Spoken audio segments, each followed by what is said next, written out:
খেলা হবে বলে এটা ডাক দিয়েছিল, যখন আমরা খেলা শুরু করেছি চোরের মতো পালিয়ে গিয়েছ, চোরের মতোই সারা জীবন থাকতে হবে, কথা বলতে হবে, ঠিক কিনা বলে?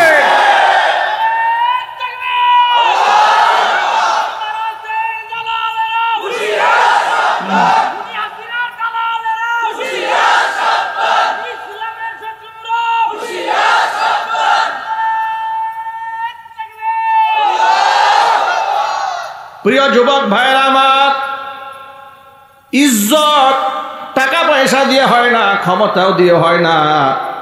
ক্ষমতা দিয়ে ইজ্জত পাওয়ার অভিনয়টা ঠিক মতো পাওয়া যায়।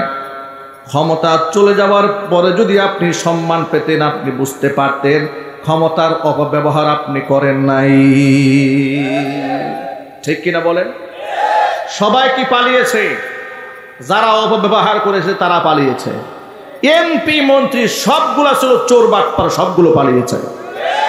কথা জোরে বলতে হবে, ঠিক কিনা বলেন? হাজার হাজার কোটি টাকা দেশ থেকে উন্নয়নের নামে বিদেশে পাচার করেছে। এই জন্য ওদের এতটুকু হিম্মত হয় নাই যে দাঁড়িয়ে থাকবে। ছোট্ট করে একটা কথা বলি, মনে আঘাত নিয়েন না, কষ্ট নিয়েন না আপনারা। হুজুর এত শক্ত কথা আপনি কেমনে বললেন? বাস্তবতা থেকে বলি, ওরা সারা জীবন আলেমদেরকে পাকিস্তানের পেটাত্তা বলে নাই? জোরে বলেন। আমাদেরকে স্বাধীনতার শত্রু বলে নাই? এবার আপনারা বলেন, বিগত জীবনে দেশ স্বাধীন হওয়ার পর থেকে আজকের এই দিন পর্যন্ত আলেমদের উপর তারা কত প্রকারের জুলুম করেছে, তাদেরকে আয়না ঘরে বন্দি করেছে। একটা জানোয়ারকেও মানুষ এইভাবে কষ্ট দেয় না যেভাবে ওরা কষ্ট দিয়েছে। ফাঁসির আসামিদের সাথেও এত দুর্ব্যবহার করা হয় না যে দুর্ব্যবহার এই দেশে আলেমদের সাথে করা হয়েছে। হাতের মধ্যে লোহার কড়া, পায়ের মধ্যে ডান্ডা বেরি, মাথার মধ্যে হেলমেট, বুকের মধ্যে বুলেট প্রুফ জ্যাকেট পরিয়ে রিমান্ডে নিয়ে পিটাইয়া এমন বিধ্বস্ত করা হতো, আল্লাহ মামুনুল হকের মতো ব্যক্তিকে হুইল চেয়ারে করে আদালতে আনা হয়েছে। এরপরে শিবিরের সভাপতি ছিল দেলোয়ার সাহেব, দেলোয়ার ভাই, তার কি অবস্থা আনা হয়েছে, মনে হয় প্রত্যেকটা অঙ্গ প্রত্যঙ্গ পিটায় আলাদা করে দেওয়া হয়েছিল। কথা বলেন না কেন আপনারা? এই নির্যাতন তারা করে নাই? আরো জোরে বলেন। এমন ভাবে নির্যাতন করেছে, এত কষ্ট দিয়েছে আলেমদেরকে। এরপরে আলেমদেরকে তারা ফাঁসির মঞ্চে উঠিয়ে হত্যা করে নাই? জোরে বলেন। আলেমদেরকে জেলখানায় নিয়ে বিষ প্রয়োগ করে হত্যা করে নাই? গোটা উপমহাদেশের শ্রেষ্ঠতম কোরআনে কারিমের দায়ী শহীদ আল্লামা দেলওয়ার হোসেন সাঈদ রাহিমাহুল্লাহ দল মত নির্বিশেষে জনপ্রিয়তার শীর্ষে, উপমহাদেশে এত জনপ্রিয় ব্যক্তির জন্ম আর হয় নাই। কথা বলতে হবে, ঠিক কিনা জোরে বলেন। যার বক্তব্য শুনলে আজও আমাদের চোখের পানি ঝরে। তার এক একটা বক্তব্য ভবিষ্যৎবাণী হয়ে দাঁড়িয়েছে। এক একটা বক্তব্য একবিংশ শতাব্দীতে এসে মনে হতো উনি শতাব্দীর শ্রেষ্ঠ একজন মুদাদ্দির ছিলেন। চিল্লা বলো মুসলমান, ঠিক কিনা? এমন ব্যক্তির সাথে তোমরা কি তামাশা করেছ? কিন্তু ব্যক্তিরা তো পাকিস্তানে গিয়ে আশ্রয় গ্রহণ করে নাই। তাহলে তারা পাকিস্তানের ধূসর কেমনে হলে? তারা পাকিস্তানের পেটাত্তা কেমনে হলে? আজকে জাতির সামনে কালের ব্যবধানে প্রমাণিত হয়েছে, যারা আলেমদেরকে পাকিস্তানের দালাল বলেছে ওরা হচ্ছে ভারতের মুশরিকদের পা চাটা গোলাম। মুশরিকদের পা চাটা গোলামদের মুখে আলেমদেরকে পাকিস্তানের পেটাত্তা বলে মানায় না। সুতরাং ওরা যা বলেছে মিথ্যা বলেছে, জাতির সামনে প্রমাণিত হয়েছে ওরা ভারতের মুশরিকদের কাফের বেঈমানদের পা চাটা গোলাম এবং কেনা দাস ছিল। চিল্লায় বলে মুসলমান, ঠিক কিনা? কেনা দাসদের সাথে মুসলমানদের কোনো আতাত চলবে না। ওরা খুনি। ওরা কি? ওদের একটা পরিচয়, ওরা কি জোরে বলে? ওরা গণহত্যাকারী, ওরা আলেম হত্যাকারী। কথা বলে না কেন? ওরা ছাত্র হত্যাকারী, ওরা লাশকে পুড়ায় দিয়ে বিকৃতকারী। এদের ফাঁসি নিশ্চিত হওয়ার আগ পর্যন্ত এদের পক্ষে যদি কোনো মুসলমান কথা বলে বুঝতে হবে ও মুসলমানের সন্তান হতে পারে না। কথা বলতে হবে, ঠিক কিনা? মুসলমানরা ঐক্যবদ্ধ হয়ে থাকতে চান কারা কারা? আমি দুহাত দেখতে চাচ্ছি। আলহামদুলিল্লাহ, আলহামদুলিল্লাহ নাহমাদুহু ওয়া নাস্তাঈনুহু ওয়া নাস্তাগফিরুহু ওয়া নু'মিনু বিহি ওয়া নাতাওয়াক্কালু আলাইহি ওয়া নাউযু বিল্লাহ ونعوذ بالله من شرور أنفسنا ومن سيئات أعمالنا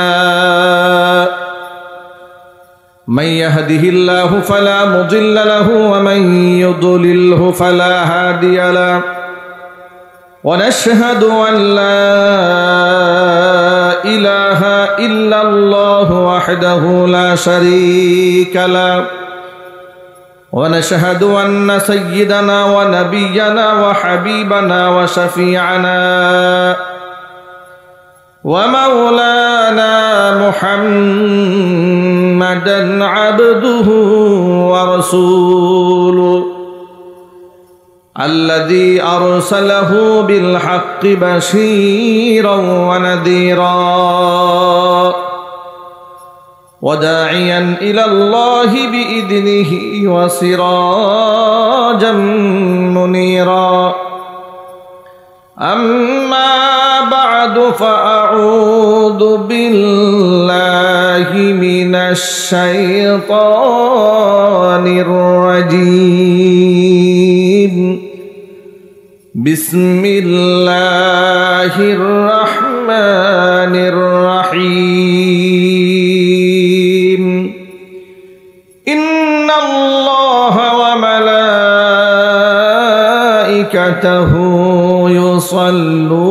يصلون على النبي يا أيها الذين آمنوا صلوا عليه وسلموا تسليما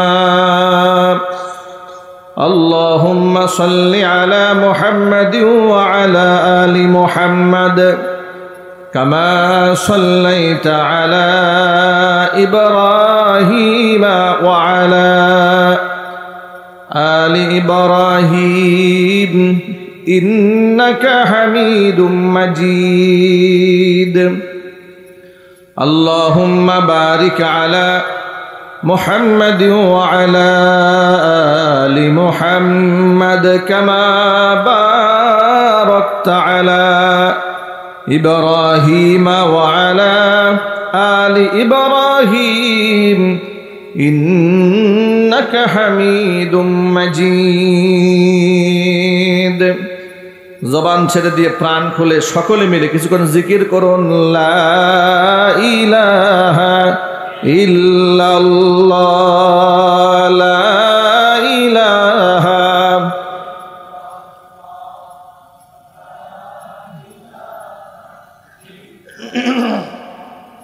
এই অপারেটর ভাই একটা মাইক প্যান্ডেল দিয়ে ঘুরে যাওয়া যায় না মাইকটা ঘুরে দাও ভিতরে আওয়াজ নাই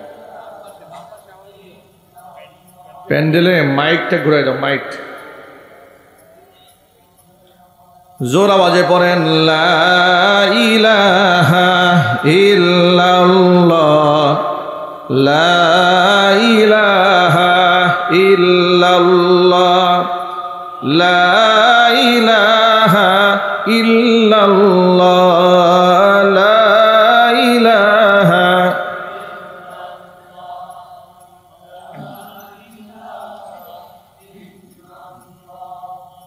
لا إله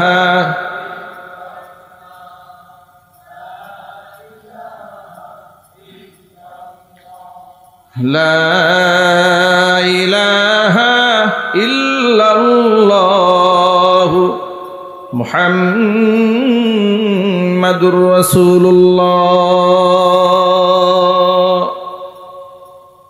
صلى الله عليه وسلم ঐতিহ্যবাহী ফরিদপুর জেলার অন্তর্গত সালথা উপজেলার ভাবুকদিয়া ঠেনঠেনিয়া ফাজিল মাদ্রাসা ও মসজিদের উদ্যোগে আয়োজিত ৪৮তম বার্ষিক তাফসীর কোরআন মাহফিলের শেষ অধিবেশনের সম্মানিত সভাপতি, অতিরিক্ত জেলা প্রশাসক, সার্বিক ও সভাপতি অত্র মাদ্রাসা, এছাড়াও আমন্ত্রিত হাজারাত উলামায়ে কেরাম, মুরব্বিয়ান ইজম, অত্র এলাকা এবং পার্শ্ববর্তী এলাকার বিভিন্ন প্রান্ত থেকে ছুটে আসা দিন দরদি ইমানদার পরহেজগার মুত্তাকি মুসলিম ভাইরা পর্দার অন্তরালে অবস্থানরত আমাদের সকলের শ্রদ্ধাভাজন পর্দানিসীন মা এবং বোনেরা, মহান আল্লাহ রব্বুল আলমিনের দরবারে আলী শানে লাখ কোটি শুকরিয়া আদায় করছি যে মহান মনিব আমাদেরকে জগদ্দল পাথরের মতো গোটা জাতির উপর চেপে বসা লেডি ফেরাউনের জুলুম থেকে, নির্যাতন থেকে, শোষণ থেকে মুক্ত করে রাষ্ট্রকে দ্বিতীয়বারের মতো স্বাধীন করে দিয়ে মন প্রাণ উজাড় করে হাজারো মানুষ সম্মিলিত হয়ে ডান বাম না তাকিয়ে রবের দিকে তাকিয়ে কোরআন সুন্নাহ থেকে কথা বলার মতো পরিবেশ যা আল্লাহ তাআলা আমাদেরকে করে দিয়েছেন, এজন্য আপনারা খুশি না বেজার, কম না বেশি? উচ্ছ্বসিত কণ্ঠে খুশি মনে মন প্রাণ উজাড় করে আল্লাহ পাকের শেখানো ভাষায় শুকরিয়া আদায় করছি। জবান ছেড়ে দিয়ে সকলে একযোগে বলছি আলহামদুলিল্লাহ। রব্বানা লাকাল হামদ হামদান কাসীরা তাইয়িবান মুবারাকান ফীহি। রব্বানা লাকাল হামদু কামা ইয়ানবাগি লিজালালি ওয়াজহিকা ওয়া আযীমি সুলতানিকা। আল্লাহ রব্বুল আলামিন আজকের তাফসীরুল কোরআন মাহফিলকে কবুল করুন। অত্র প্রতিষ্ঠান দ্বয়কে আল্লাহ তাআলা কিয়ামত পর্যন্ত কবুল করুন। প্রতিষ্ঠানের সমস্ত হাজাত আল্লাহ তাআলা তার গায়েবে খাজানা থেকে মিটিয়ে দিন।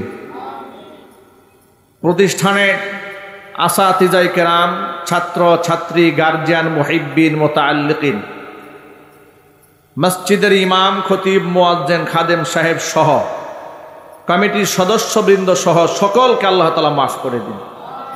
অত্র এলাকার সমস্ত মুর্দিগানের কবরে আযাব আল্লাহ তাআলা কিয়ামত পর্যন্ত বন্ধ করে দিন। কাল হাসরের কঠিন ময়দানে এই আয়োজন আল্লাহ তাআলা আমাদের সকলের নাজাতের জরিয়া হিসেবে কবুল করুন। প্রিয় বন্ধুগণ, কোরআন মাজিদের আয়াত যখন নাজিল হতো, মুনাফিকরা একে অপরের সাথে রসুলের জামানায় বলা বলি করে বলতো, আইয়ুকুম যাদাতুহু হাযিহি ঈমানা। এই ব্যাপার কি যে আয়াত টায়াত যে নাজিল হয়, এতে করে তোমাদের কার ঈমান বৃদ্ধি পায়? আমাদের এই অঞ্চলেও এখনো পর্যন্ত বাংলাদেশে ওয়াজ মাহফিলের কথা শুনলে অনেক মুসলমানেরা বলে, এই ওয়াজ শুনে কি লাভ হয়? কি মনে করেন? কেউ বলে না? বলে কি না? কি ফায়দা হয় এগুলা করে? হুজুররা পকেটে কিছু পয়সা পায়, মাদ্রাসায় কিছু টাকা পায়, এছাড়া কোনো লাভ নাই। এ কথা বলে কি না? এখন আমি আপনাদের প্রশ্ন করি, যে সমস্ত ছাত্ররা রাষ্ট্র স্বাধীন হওয়ার পরে রাস্তার মূর্তিগুলাকে ভেঙে দিয়েছিল, ওই সমস্ত ইউনিভার্সিটির ছেলেরা তারা যে মূর্তি ভাঙার চেতনায় বেড়ে উঠেছে, মূর্তি কুফর, মূর্তি শিরিক, মূর্তি বেদাত, ইসলাম এবং তাওহীদের সাথে এর কোনো সম্পর্ক নাই, এই মেসেজটা তাদের কাছে জিবরাইল দিয়ে গেছে। কথা বলে না কেন? ফেরেশতা আসছিল? কারা পৌঁছে দিয়েছে? এই আলেমরা পৌঁছে দিয়েছে। কথা জোরে বলতে হবে তো, এই আলেমরা পৌঁছে দিয়েছে। কারণ তারা হাঁটিখড়ি করে মাদ্রাসা থেকে কোরআন শেখে নাই, তাওহীদের বাণী শেখেনি। তাহলে গোটা দেশব্যাপী এত বড় সচেতনতামূলক দৃষ্টান্ত ওলামায়ে কেরাম এমনভাবে কায়েম করতে সক্ষম হয়েছিলেন, ওলামাদের একটা মনে সাধ ছিল, যেমন আমার ব্যক্তিগত ছিল, যে ওরা তো জোর করে রাস্তায় রাস্তায় মূর্তি বানাচ্ছে আমাদের পকেটের টাকা দিয়ে। 16 বছরে 4000 কোটি টাকার মূর্তি শুধু রাস্তায় বানিয়েছে। এতগুলো অপচয় যারা করেছে, আমাদের মনের একটা ইচ্ছা ছিল, রাষ্ট্রে যদি আল্লাহ তাআলা কোনোদিন খেলাফত কায়েম করার সুযোগ দেন, একটা মূর্তিও আমরা রাখবো না, ভেঙে টুকরা টুকরা করে ফেলবো। আমাদের সন্তানেরা, আমাদের ছেলেরা, আমাদের ভাইয়েরা সে পর্যন্ত আমাদের যাবার কোনো প্রয়োজন মনে করে নাই। রাষ্ট্র কোনো মতে একটু স্বাধীনতা অর্জন করেছে, পরিপূর্ণ এখনো হয় নাই। দ্বিতীয়বারের মতো স্বাধীনতা অর্জনের সাথে সাথে আমাদের হীরার টুকরা ছেলেরা পরে বিশ্ববিদ্যালয়ে ইমান চেতনা দেখলে মনে হচ্ছে খালিদ বিন ওয়ালিদের উত্তরসূরি।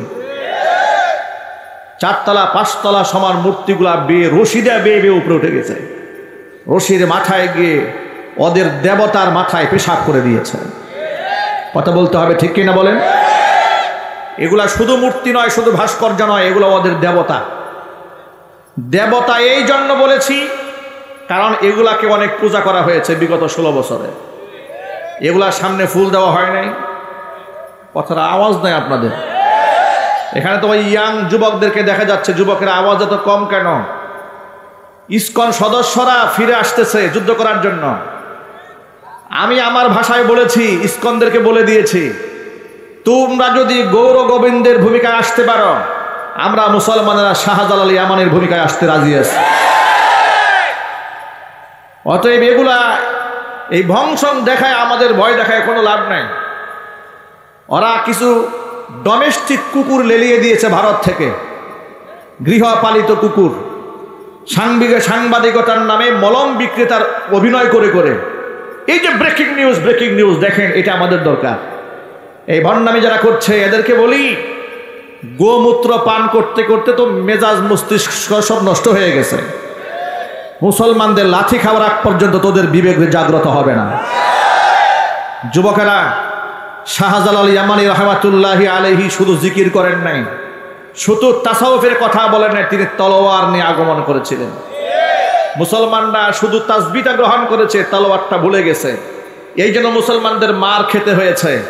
এখন মুসলমানদের শুধু মার খাওয়ার প্রস্তুতি নয়, এখন থেকে মার দেওয়ার প্রস্তুতি নিতে হবে। প্রস্তুত আছেন কারা কারা? দুহাত দেখতে চায়। মুসলমানরা মার দেওয়ার প্রস্তুতি নিয়ে থাকতে হবে। চিৎকার দেখুন ইনশাআল্লাহ, চিল্লায় বলেন ইনশাআল্লাহ। কারণ হচ্ছে কোরআন মাজিদ আল্লাহ তাআলা আগে মার খেতে বলেন নাই, আগে আল্লাহ তাআলা মার দিতে বলেছেন, এরপরে মার খেতে বলেছেন। আল্লাহর ভাষায় শোনায়, ইন্নাল্লাহা আশতারা মিনাল মুমিনিনা আনফুসাহুম ওয়া আমওয়ালাহুম বিআন্না লাহুমুল জান্নাহ ইউকাতিলুনা ফি সাবিলিল্লাহি ফায়াকতুলুনা ওয়া ইউকতালুন। ঈমানদার বান্দা বান্দীদের কাছ থেকে আমি খরিদ করে নিয়েছি তাদের জান এবং মাল জান্নাতের বিনিময়ে। জোরে কোন সুবহানাল্লাহ। তা আল্লাহ যে আমার জান নিলেন, আল্লাহ যে মাল নিলেন, কেমনে নিবেন আল্লাহ তাআলা শোনেন। আল্লাহ নিজে ব্যাখ্যা করে বলেছেন, ফায়াকতুলুনা ওয়া ইউকতালুন ইউকাতিলুনা ফি সাবিলিল্লাহ। আমার ইমানদার বান্দারা তারা লড়াই করবে, সংগ্রাম করবে তলোয়ার নিয়ে কুফফারদের বিরুদ্ধে আমি আল্লাহর পথে। 1 নাম্বার কাজ, ফায়াকতুলুন, ইসলামের দুশমনদেরকে ওরা দুনিয়া থেকে শেষ করে দিবে। ফায়াকতুলুন ওয়া ইউকতালুন, প্রয়োজনে তারা শাহাদাত বরণ করবে। চিল্লায় কোন সুবহানাল্লাহ। এখন আপনাদেরকে বলি, আল্লাহ কি আগে জীবন দিতে বলেছেন না নিতে বলেছেন? সবাই বলেন আপনারা। আল্লাহ আগে বললেন ফায়াকতুলুন, ইসলামের শত্রুদেরকে তোর আগে কাটবি। ওয়া ইউকতালুন, প্রয়োজনে জীবন দিবি, কিন্তু বাতিলের সাথে আঘাত হবে না। কিন্তু আমাদেরকে কি বোঝানো হয়েছে দেখেন, অবস্থাটা কি হয়েছে আমাদের। আমরা এখন শুধু জীবন দিতে চাই, নিতে চাই না। এটা ইসলামের শিক্ষা নয়। ইসলামের শিক্ষা হচ্ছে দ্বীন ও ইসলামের শত্রু যারা, এদের সাথে লড়াই করে আমার প্রথম কাজ ফায়াকতুলুন, আমি এদেরকে শেষ করব। দ্বিতীয়ত, এদের সাথে লড়তে গিয়া যদি আমার শাহাদাত আল্লাহ পাক মঞ্জুর করেন, এটা আমার জন্য সৌভাগ্য মনে করে আমি গ্রহণ করব। সুবহানাল্লাহ বলেন। সুতরাং বাতিলরা শুধু আমাদেরকে বিভিন্ন জায়গায় জবাই করবে, আর আমরা মসজিদের কোনায় বসে বসে তাসবিহ জপব। ইসলাম এই শিক্ষা আমাদেরকে দেয়নি। আমাদের ভাই অ্যাডভোকেট সাইফুল ইসলামকে ইসকনের সন্ত্রাসী গুন্ডারা প্রকাশ্য দিবালোকে আদালত প্রাঙ্গণ থেকে ছিনিয়ে নিয়ে তাকে জবাই করেছে। আগে আমরা শুনতাম যে মুসলমানকে জবাই করে ভারতে, আগে শুনতাম মুসলমানকে জবাই করে গুজরাটে, আগে শুনতাম মুসলমানদেরকে হত্যা করে কাশ্মীরে, এখন শুনতে পাচ্ছি মুসলমানদেরকে হত্যা করে চট্টগ্রামে। এর মানে হচ্ছে সব এক সুতায় গাঁথা। কাশ্মীরে মুসলমানদেরকে হত্যা করে যারা, গুজরাটে মুসলমানদেরকে হত্যা করে যারা, চট্টগ্রামের মাটিতেও মুসলমানদেরকে হত্যা করে তারা। ওরা মনে করেছে আমাদের পাশে আমাদের প্রভু ইন্ডিয়া আছে, নরেন্দ্র মোদী আছে, তিনি আমাদেরকে রক্ষা করবে। আরে বাবা, বুকার স্বর্গে বসবাস করছে। নরেন্দ্র মোদী যদি কাউকে রক্ষা করতে পারত, তাহলে তার তথাকথিত স্ত্রী হাসিনাকেই রক্ষা করতে পারত। চিল্লায় বলেন ঠিক কিনা বলেন? আপনি বলবেন হুজুর কেমন শব্দ বললেন, আপনি স্ত্রী বললেন কেন? আরে বাবা, আমি স্ত্রী তো বলি নাই, এটা ওরা নিজেরা বলেছে। কেন আব্দুল মুমিন বলেছিল না ভারতের সাথে আমাদের স্বামী স্ত্রীর সম্পর্ক? কথা বলেন তো, তোমরাই তো বলেছো ওদের সাথে তোমার স্বামী স্ত্রীর সম্পর্ক। তো স্বামীকে আর স্ত্রীকে আমি তো ভাগাভাগি করে দেখলাম, কনে পক্ষ এখানকার, বর পক্ষ ওইদিকে। জোরে বলেন। আমাকে বাধ্য হয়ে বলতে হয়েছে। তাহলে যে নরেন্দ্র মোদী তার গুন্ডা বাহিনীকে দেশের মধ্যে পাঠিয়ে দিয়েছিল, রয়ের এজেন্ডা চেষ্টা করেছিল গোটা বাংলাদেশটাকে নারকীয় হত্যাকাণ্ডের মাধ্যমে চিরদিন ফেরাউনের শাসন ব্যবস্থা কায়েম রাখতে। তাদের সাথে ছিল পুলিশ, ছিল বিজিবি, ছিল বিডিআর, ছিল আর্মি, ছিল র্যাব, ছিল ইন্টেলিজেন্স ব্রাঞ্চের সবগুলো শাখা। এতগুলো শাখা নিয়ে এত সুবেদ্য প্রাচীরের মধ্যে নিজেকে সুরক্ষিত আধারে রাখার পরেও গণ অভ্যুত্থানে তোমাদের তথাকথিত প্রভু স্বৈরাচারীকে রক্ষা করতে যেভাবে পারে নাই, ইসকনের নাতি পুতিরাও তোমাদেরকেও রক্ষা করতে পারবে না। সুতরাং সব জায়গায় বাহাদুরি করতে এসো না। ইসলাম আগে বলেছে দিনের জন্য আগে মারতে হবে, এরপরে মরতে হবে। যুবকেরা, দিনের জন্য প্রয়োজনে মারব, প্রয়োজনে আমার জীবনটা উৎসর্গ করব, এতটুকু টাটকা ঈমান কি অন্তরে আছে? কার কার আছে? বা হাত দেখতে চায়। আল্লাহ তুমি সকল যুবক ভাইদেরকে ইসলামের সৈনিক হিসেবে কবুল করে নাও। আরো চিৎকার দিয়ে এখন আল্লাহুম্মা আমিন। যুবক ভাইয়েরা আমার, ঈমান এমন একটা প্ল্যাটফর্ম যেখানে দাঁড়িয়ে কারোর সাথে কোনো কম্প্রোমাইজ করা যায় না, নেগোসিয়েশন করা যায় না। যে জায়গায় বসে, ওই প্ল্যাটফর্মের নাম হলো ঈমান। যদি ঈমানের ব্যাপারে একটুখানি কম্প্রোমাইজ করা যেত, আল্লাহর হাবিব রাহমাতুল লিল আলামিনকে হিজরত করে মক্কা ছেড়ে মদিনায় যেতে হতো না। যদি ঈমানের ব্যাপারে কম্প্রোমাইজ করা যেত, হযরত বেলাল রাদিয়াল্লাহু তাআলা আনহুকে পাশবিক নির্যাতনের সম্মুখীন হতে হতো না। যদি ঈমানের ব্যাপারে কম্প্রোমাইজ করা যেত, অসংখ্য সাহাবীকে জীবন দিতে হতো না। ঈমানের ব্যাপারে যদি কম্প্রোমাইজ করা যেত, মুহাম্মদ সাল্লাল্লাহু আলাইহি ওয়াসাল্লামের দান মোবারক শহীদ হতো না।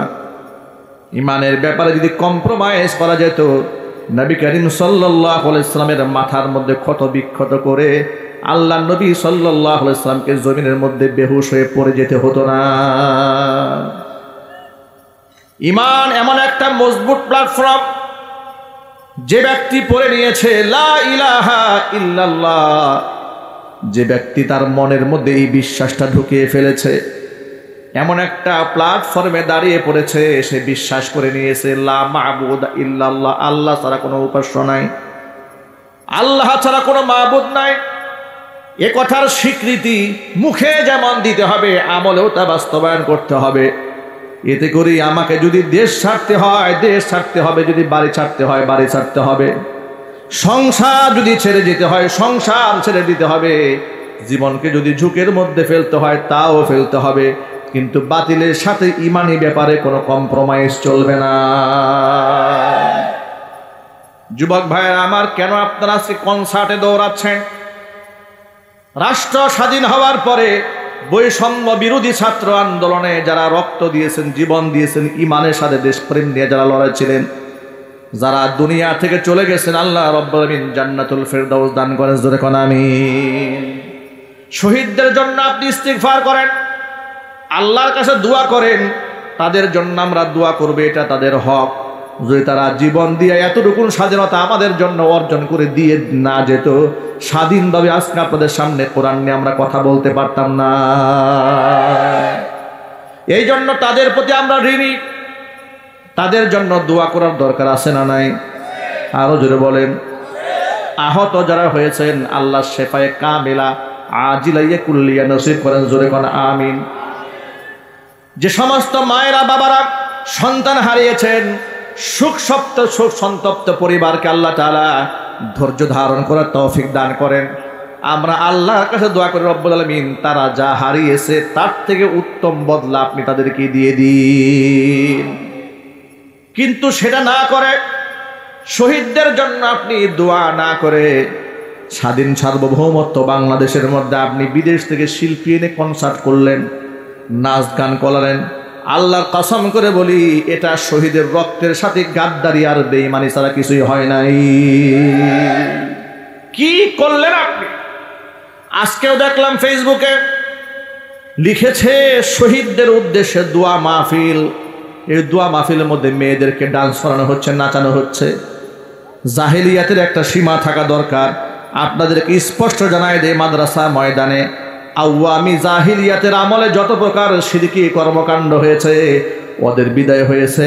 বাংলার মাটিতে আর কোনো জাহিলিয়াত যেন পয়দা না হয়। মুসলমানদেরকে ঐক্যবদ্ধ থাকতে হবে। রাজি আছেন কিনা? তো হাত দেখতে চায়। আল্লাহ যেন যুবক ভাইদেরকে কবুল করেন, মঞ্জুর করে নেন। জোরে জোরে কেন আল্লাহুম্মা আমিন। কনসার্ট করে আপনি শহীদদের জন্য কিসের দোয়া করলেন? আপনাদেরকে যদি বলি আপনার বাবা মারা গেছে, মা মারা গেছে, তাদের জন্য ইসালের সওয়াব করবেন, তাদেরকে একটু স্মরণ করবেন। এই জন্য ঢাকা থেকে শিল্পী এনে গুরুস্থানের মধ্যে নাচাবেন। কথা বলেন না কেন? যদি এটা না হয় তাহলে বাপ মাকে আপনি ভালোবাসেন বিদায় গুরুস্থানের শিল্পী নাচাবেন না। তাহলে আপনি এই শহীদদের স্মরণে বিদেশ থেকে শিল্পী এনে গান করালেন কেন? আবার শুনতে পেলাম অমুক শিল্পী বিদেশ থেকে আসবে, তারা কনসার্ট করবে, পয়সা উঠাবে, বিনা পারিশ্রমিকে গান গাবে। কত সওয়াবের কাজ করবে দেখছেন? আহারে, তোমাকে কে বলেছে এই ধরনের সাহায্য সহযোগিতা উঠাতে? কে বলেছে? আমি দেশ স্বাধীন হওয়ার পরে আমাদের গাজীপুরেও ছেলেরা উদ্যোগ নিয়েছিল প্রথমে কনসার্ট করে কিন্তু সাহায্য উঠাবে, এরপরে সেই সাহায্যের টাকা দিয়ে বন্যার্থ মানুষের পাশে দাঁড়াবে। আমি ওদেরকে বলেছি তোমরা ওয়াজ মাহফিলের আয়োজন করো, তোমরা শিল্পী আনতে হবে না, আমরা বক্তারা যারা আছি আমাদের কোনো টাকা দিতে হবে না, প্রয়োজনে নিজের পকেটের টাকা খরচ করে ওয়াজ করে দিয়ে আসবো। তারপরে তোমরা কনসার্ট করবে না। ওরা আমাদের কথা মান্য করেছে, ওরা বিরাট তাফসীর মাহফিলের আয়োজন করেছে, টাকা কালেক্ট করেছে। এরপরে আপনার কুমিল্লা লক্ষ্মীপুরে যে বন্যা হয়েছিল, বন্যার্থ মানুষের পাশে তারা দাঁড়িয়েছে। আমি এর দ্বারা এই ব্যাপারে লম্বা কথা বলতে চাই না, শুধু ছোট্ট করে এই মেসেজটা দিতে চাই, মানুষকে সাহায্য করার নাম দিয়ে যদি কনসার্ট করে, আল্লাহর কসম ওই কনসার্টে হারাম সিস্টেমে হারাম উপার্জন করে মানুষকে সহযোগিতা করলে এই জাতির 4 পয়সার কোনো ফায়দা হবে না। মনে হবে আপনার কাছে সাময়িক আমি 5 লক্ষ টাকা দিয়েছি, কোনো লাভ নাই, এই টাকা দিয়ে কোনো লাভ নাই। আচ্ছা, আপনি 5 লক্ষ টাকা দিয়ে ঘর বানাই দিলেন, আল্লাহ যদি একটা 10 লাখ টাকার ধাক্কা মারে? কথা বলে না কেন আপনারা? এর মানে হচ্ছে আপনার এই অর্থনৈতিক সহযোগিতা মূল সহযোগিতা নয়। আপনি সাহায্য চাইবেন কার কাছে? আপনি হালাল পথে উত্তম রিজিকগুলা বান্দাদের পেছনে ঢালেন। খবরদার, আনফিকু মিন তাইয়্যিবাতি মা কাসাবতুম, কোরআন বলেছে উত্তম হালাল খরচ করো, হারাম আমার পরে দিয়া 4 পয়সার কোনো মূল্য নাই। আপনারা বলেন তো, মসজিদ থেকে জায়নামাজ চুরি করে যদি কাউকে দান করেন কি পরিমাণ সওয়াব হবে? আপনি যদি মনে করেন আমার পাশের বাড়ির ভদ্রলোক নামাজ পড়ে, গরিব মানুষ, একটা জায়নামাজ দরকার, যাবে মসজিদ থেকে একটা জায়নামাজ চুরি করছেন, তারা দিয়েছেন, কি পরিমাণ সওয়াব হবে? কথা বলে না কেন? মনে মনে ভাবতেছেন পাশের বাড়ির গরিব মানুষ একটু হজে যাবে, টাকা নাই, পয়সা নাই, আমি যে সুদের ব্যবসা করি, লক্ষ লক্ষ টাকা সুদের ইনকাম হয়, সুদের ইনকাম থেকে বেশ কিছু টাকা তারে দিয়ে দিই, সে হজে চলে যাক, আমার বিরাট সওয়াব হবে, ফায়দা হবে। এর মানে হচ্ছে হারাম ইনকাম দিয়ে হালাল আশা করা, মানে সওয়াব আশা করার দৃষ্টান্ত এরকম যে আপনার জামার মধ্যে সামান্য একটু পায়খানা লেগেছে, এটা পরিষ্কার করার জন্য এক বালতি পেশাবের মধ্যে চুবাই দিলেন। কি বলেন? পেশাব তো দেখতে পানির মতোই। কথা বলে না কেন? দেখতে তো পানির মতো মনে হচ্ছে, আপনার নাপাকি বাহ্যিক দৃষ্টিতে মনে হচ্ছে চলেই গেছে। কি বলেন? পাক হয়ে গেল। সুতরাং সামান্য নাপাকি দূর করার জন্য এক বালতি পেশাবের মধ্যে জামা চুপাই দিলে জামাটা যে হারে পাক হয়, অনুরূপভাবে মসজিদ থেকে জায়নামাজ চুরি করে দান করলে আপনার ওই পরিমাণ সওয়াব হবে। কথা পরিষ্কার কিনা যদি বলেন। সুতরাং এই যে আপনি বিভিন্ন জায়গায় কনসার্ট হচ্ছে বাংলাদেশে শহীদদের উদ্দেশ্যে, নাউজুবিল্লাহি মিন যালিক, কি সুন্দর হেডলাইন লিখেছে, শহীদদের স্মরণ সভা এবং সাংস্কৃতিক সন্ধ্যা। শহীদদের স্মরণে উনি মহিলাদেরকে ডান্স করাচ্ছে, কি সওয়াবের কাজটা করতেছে। আল্লাহ আমার যুবক ভাইদেরকে সচেতন হওয়ার তৌফিক দান করুন। যুবক ভাইরা, কোনো লোভে পা ফেলা যাবে না, কোনো লোভে পা ফেলা যাবে না, কোনো ভয়ে দেখে সন্তুষ্ট হওয়া যাবে না। লোভ দেখে, লোভের কারণে ঈমান বিক্রি করে দেওয়া যাবে না, আবার ভয় দেখে যে ঈমান ছিনাই নেবে সেটাও যেন না হয়। এই দেশের গোটা পৃথিবীর মুসলিম উম্মাহ সহ এই রাষ্ট্রের এমনও আলেমরা ছিল যাদেরকে লোভনীয় প্রস্তাব দেওয়া হয়েছে, প্রস্তাব তারা গ্রহণ করেন নাই। যদি এই দেশের আলেমরা লোভনীয় প্রস্তাব গ্রহণ করতেন, বছরের পর বছর আলেমদেরকে জেলখানায় বন্দী থাকতে হতো না। যদি এই দেশের আলেমরা বিক্রি হয়ে যেতেন টাকার সামনে, এই দেশে আলেমদেরকে ফাঁসির মঞ্চে উঠতে হতো না। ফাঁসির মঞ্চে যাদেরকে উঠানো হয়েছে তাদের কাছে প্রস্তাব দেওয়া হয়েছিল, ক্ষমা প্রার্থনা করেন, জীবন ভিক্ষা চান, বিগত কর্মকাণ্ডের জন্য জাতির কাছে মাপ চান। তারা বলেছে জান ভিক্ষা দেওয়ার মালিক একমাত্র আল্লাহ রাব্বুল আলামিন, বান্দার কাছে কোনোদিন জীবন ভিক্ষা কেউ দিতে পারে না। জীবন দেওয়ার মালিককে। আপনার আমার জন্য আদর্শ মডেল হচ্ছে সাহাবায়ে কেরাম। আমি বলেছি وَإِذَا قِيلَ لَهُمْ آمِنُوا كَمَا آمَنَ النَّاسُ قَالُوا أَنُؤْمِنُ كَمَا آمَنَ السُّفَهَاءُ أَلَا إِنَّهُمْ هُمُ السُّفَهَاءُ وَلَكِنْ لَا يَعْلَمُونَ। মদিনার মুনাফিকদেরকে যখন বলা হতো আমিনু কামা আমানান নাস, ঈমান আনো তোমরা সেভাবে যেভাবে লোকেরা ঈমান এনেছে, আই আমানাস সাহাবা, সাহাবীরা যেভাবে ঈমান এনেছে তোমরা সেইভাবে ঈমান আনো। ওরা বলতো আনু উমিনু কামা আমানাস সুফাহা, এই সমস্ত মূর্খরা বোকারা যেভাবে ঈমান এনেছে আমরা কি ওদের মতো বোকা নাকি? আমরা অনেক চালাক, যে আল্লাহকে দেখি না আমরা ওই আল্লাহকে মানি না। চিল্লায় কর নাউজুবিল্লাহ। যে জাহান্নামের আগুন আমরা দেখি না ওই জাহান্নামের আগুন আমরা বিশ্বাস করি না। যে কবরে আযাব আমরা দেখি না, সোয়াল জবাব বিশ্বাস করি না। যে মিজান পুলসিরাত দেখি না ওটা বিশ্বাস করি না।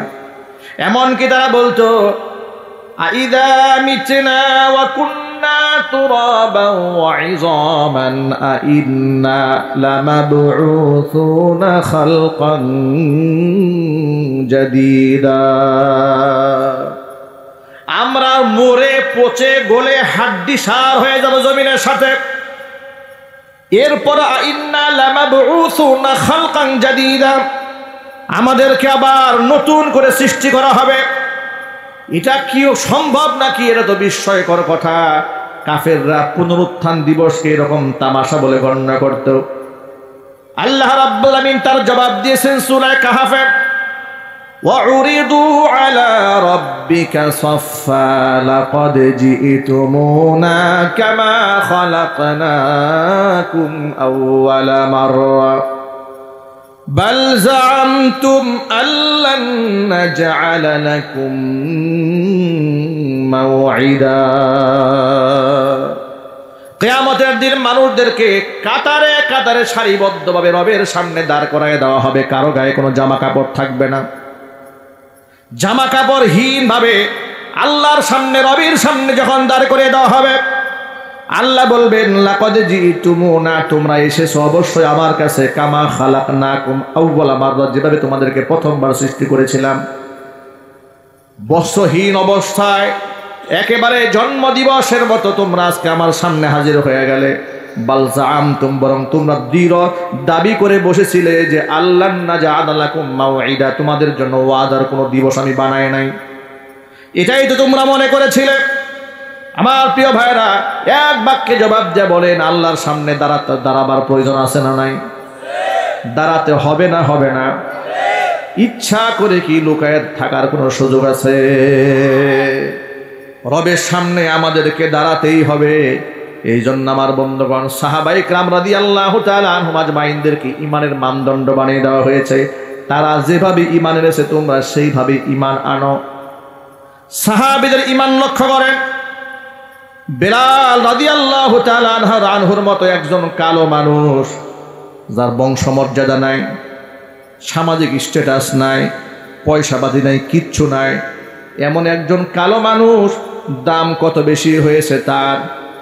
ফজরের নামাজের পর আল্লাহর নবী রাহমাতুল লিল আলামিন সাহাবীদের দিকে রূপ করে বসে বললেন, বেলাল কি আমল তুমি করো? গত রজনীতে এমন একটা ঘটনা ঘটে গেল। হযরত বেলাল বলেন, নবীজি আপনি যা বলেন সেটাই পালন করি, এক্সট্রা আমল বলতে কিছুই নাই আমার। তবে একটা আমলের ব্যাপারে আমি খুব সচেতন, সেটা হলো ইস্তিনজার প্রয়োজন যখন হয়ে যায় ওযু করে 2 রাকাত ওযু তাহিয়াতুল ওযু নামাজ আদায় করি। সুবহানাল্লাহ। এই অপারেটর আওয়াজ তো গেছে, একদম বন্ধ হয়ে সাউন্ড দাও না কেন? আমি একদম সামনে থেকে কথা না বলে তো আওয়াজই হয় না। এখন আওয়াজ ঠিক করো। হযরতে বেলালকে বললেন, বেলাল কি আমল করো? গত রাত্রে একটা ঐতিহাসিক ঘটনা ঘটেছে স্বপ্নের মাঝে। বেলাল রাদিয়াল্লাহু তাআলা আনহু বললেন, ইস্তিনজার পরে ওযু করি 2 রাকাত তাহিয়াতুল ওযু নামাজ আদায় করি। জোরে বলেন সুবহানাল্লাহ। নবীজি বলেন, কদ সামিআতু দাফানা আলাইকা ফিল জান্নাহ। গত রজনীতে জান্নাতের মধ্যে আমি যখন হাঁটতেছিলাম, আমি নিজেকে বড় একাকিত্ব বোধ করতেছিলাম। ঠিক ওই মুহূর্তে আমার সামনে সামনে তোমার কদমের আওয়াজ আমি শুনতে পেয়েছি। আমি তখন নিজেকে একাকী অনুভব করিনি। আমার কাছে মনে হয়েছে জান্নাতের মধ্যে আমি একা একা হাঁটছি না, আমার সাথে আমার সাহাবী বেলালও আছে। জোরে কোন সুবহানাল্লাহ। কেন এত মর্যাদা বাড়ল? কোরআন বলেছে, ইন্না আকরামাকুম ইনদাল্লাহি আতকাকুম। তোমাদের মধ্যে যার তাকওয়া যত বেশি, সেই ব্যক্তি আমি আল্লাহর কাছে তত বেশি সম্মানিত। টাকা দিয়ে আল্লাহর কাছে দামি হওয়া যায় না, পয়সা দিয়ে দামি হওয়া যায় না। টাকা পয়সা দিয়ে সাময়িকভাবে মানুষের সম্মান পাওয়া যায়, বাহবা পাওয়া যায়, কিন্তু রবের কাছে ইজ্জত পাওয়া যায় না। ক্ষমতা দিয়া মানুষের কাছে কিছু দিনের জন্য সেলিউট পাওয়া যায়, ক্ষমতা হারায় গেলে সেলিউটের পরিবর্তে জুতার বাড়ি খেতে হয়। কিন্তু তাকওয়া দিয়ে মানুষ অনেক অনেক উপরে ওঠে। সুবহানাল্লাহ। আপনারা কি বিরক্ত হচ্ছেন? বোঝার জন্য একটা কথা বলি, খুব মনোযোগ সহকারে এই পয়েন্টটা মনে রাখবেন। বাইতুল মুকাররম জাতীয় মসজিদ, এটা এমন একটা মসজিদ, এই মসজিদের ক্ষতি হওয়ার জন্য এদেশে কত আলেমরা যে কত প্রকারের পলিসি অবলম্বন গ্রহণ করেছিল। কেউ কেউ তো স্বৈরাচারীকে মা বানিয়ে বসেছিল। আওয়াজ দেয় আপনাদের মুখে। কেউ কেউ জান্নাতের টিকিট দিয়ে বলেছিল, আপা আপনি তো জান্নাতি নারী। বলে নাই? কি জন্য জানেন? চেয়েছিল যে উনার পায়ে একটু তেল ঢেলে যদি তোল মর্দন করে যদি বাইতুল মুকাররমের মিম্বারটা দখল করতে পারি, যদি তাকে মা বানিয়ে মিম্বারটা দখল করতে পারি। কত প্রকারের তেলের খনি তারা ঢেলেছে। এমনকি সাবেক খতিব সালাউদ্দিন সাহেবের একদিন বক্তৃতা শুনতেছিলাম, তিনি বলছিলেন যে বঙ্গবন্ধুর পরিবারটি একেবারে আল্লাহর অলির পরিবার, আউলিয়া পরিবার। মনে মনে ভাবতেছিলাম, আহারে তেলের ডিব্বা, আহারে তেলের খনি, তাহলে এগুলা দিয়েই তুমি এখানকার খতিব হয়েছ। কথা বলেন, ঠিক কিনা বলেন? এত তৈল তারা ঢালতে পারতেন। এরপরে স্বৈরাচারীর পতনের আগে যিনি দায়িত্বে ছিলেন, তিনি চাইলে এদেশের মাজলুম আলেমদের পক্ষে কত ভূমিকা রাখতে পারতেন, কত কথা বলতে পারতেন। বাইতুল মুকাররম এমন একটা সেন্টার প্লেস, যার খুতবাটা হওয়া দরকার ছিল এমন সার্বজনীন, যে কথাগুলো রেডিও টেলিভিশনে সরকারিভাবে কাভারেজ দেওয়া হবে, গোটা জাতি মুখিয়ে থাকবে সেই বক্তব্য শোনার জন্য। কথা বলতে হবে, ঠিক কিনা বলেন? কিন্তু বেছে বেছে সেখানকার তুলমর্দনকারী দালালদেরকে বসানো হতো, যাতে করে শত শত আলেমকে জবাই যদি করা হয়, ইসলামের যদি 12টাও বাজায় দেওয়া হয়, খতিব সাহেবের ঘুম যেন না ভাঙে। যদি বলতে হবে, ঠিক কিনা বলেন? এগুলাই তারা করেছে। মানে বিটিভির উপস্থাপক আর বাইতুল মোকাররমের খতিব কোনো পার্থক্য ছিল না। মানে আঘাত নিয়ে না, বিটিভির উপস্থাপক আর বাইতুল মোকাররমের খতিবের মাঝে কোনো পার্থক্য নাই। 5ই আগস্টে যিনি গণ অভ্যুত্থান হলো যেদিন, সেদিনও সকালবেলা বিটিভি প্রচার করতেছিল যশোরের দিকে বাতাবি লেবুর বাম্পার ফলন হচ্ছে। একটা জাতীয় চ্যানেলে গোটা রাষ্ট্র ধ্বংস হয়ে যাচ্ছে, শত সহস্র ছাত্ররা জীবন দিচ্ছে, অসংখ্য ছাত্র শাহাদাত বরণ করছে, অসংখ্য আলেমরা টুকরা টুকরা হয়ে যাচ্ছে, মিডিয়াগুলো অফ করে দেওয়া হয়েছে, ইন্টারনেট বন্ধ করে দেওয়া হয়েছে, আর টেলিভিশনে কাভারেজ দেওয়া হচ্ছে বাতাবি লেবুর বাম্পার ফলানো হচ্ছে। তা এইরকম বাতাবি লেবু মার্কা খতিবদেরকে বাইতুল মোকাররমে রাখা হতো। চিৎকার দিয়ে বলেন ঠিক কিনা? কারণ তারা তেলের ডিপু খুলে বসেছিলেন। সরকারের পতন হয়ে গেল, চতুর্দিক থেকে আওয়াজ উঠল খতিব কে হবে। কত মানুষ কত দিক থেকে লবিং এর চেষ্টা করলো, আল্লাহ পাকের পক্ষ থেকে কবুল হলো না। এমন একজন ব্যক্তিকে মহান রব খতিব হিসেবে কবুল করলেন, যিনি নিজেকে সবসময় পর্দার আড়ালে লুকিয়ে রাখতেই পছন্দ করেন।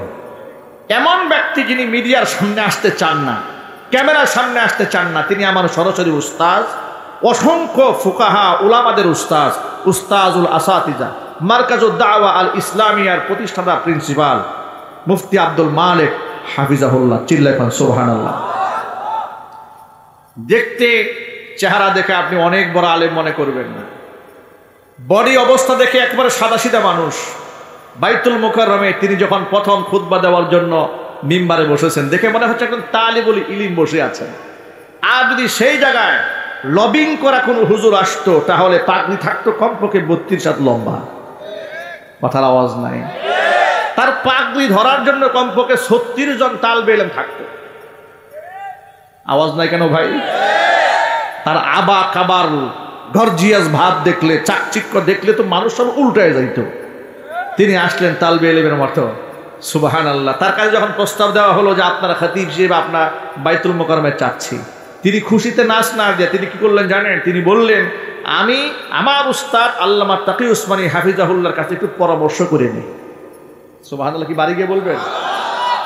একথা আপনাদেরকে শোনাবার আমার উদ্দেশ্যটা কি? আপনাদের উদ্দেশ্য হলো আল্লাহর কাছে সম্মানিত যদি আপনি হতে চান, তাকওয়া দিয়ে সম্মানিত হয়ে যান। আপনি লবিং এ যেতে হবে না, কারো পা ধরতে হবে না। হযরতে বেলাল কারোর পা ধরেন নাই, আল্লাহর উপরে এমন দৃঢ় ঈমান এনেছিলেন। উমাইয়া ইবনে খালফ তার নেতৃত্বে যখন মরুপ্রান্তরে তাকে পিটানো হতো, এমন আঘাত করা হয়েছে, পাগলা উটের পায়ের সাথে রশি দিয়ে হযরতে বেলালকে বেঁধে দেওয়া হয়েছিল।